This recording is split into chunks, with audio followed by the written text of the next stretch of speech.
வணக்கம். காலையில் சூடாக ஒரு காஃபியை குடிச்சு முடிச்சுட்டு அன்றைக்கி பிரேக்ஃபாஸ்ட்டே ஸ்கிப் பண்ணியாச்சு. அதுக்கடுத்து பார்த்திங்கன்னா நைட்டே மாவுக்கு அரிசியும் உளுந்தும் ஊற வச்சுருந்தேன். இந்த உளுந்து நான் ஊர்லேருந்து தான் கொண்டு வந்திருந்தேன். என்கிட்ட உடச்ச உளுந்து இல்லை, அதனால தான் இந்த கருப்பு உளுந்து சேர்த்துக்கிட்டேன்.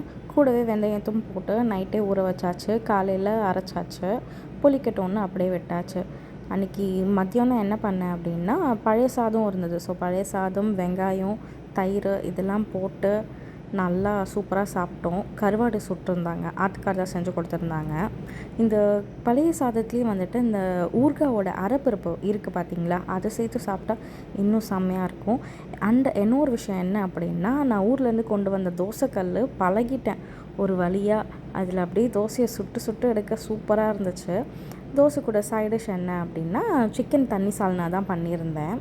அது கூடவே வந்துட்டு முட்டை, அது கூட இந்த குழம்பு ரெண்டுத்தையும் சேர்த்து நல்லா உப்பு போட்டு பீட் பண்ணிவிட்டு இதை வந்து கலக்கி மாதிரி ட்ரை பண்ணி பாருங்கள். சூப்பராக இருக்கும். வீட்டில் என்றைக்கெலாம் நீங்கள் chicken gravy or mutton gravy அப்படிலாம் பண்ணும்போது இந்த முட்டை, கொஞ்சம் உப்பு, இந்த குழம்புலாம் சேர்த்து நல்லா கலக்கி ஒரு ஆம்லெட் மாதிரி போட்டு சாப்பிடுங்க, இல்லைனா கலக்கி மாதிரி போட்டு சாப்பிடுங்க. நல்லா டேஸ்ட்டாக இருக்கும்.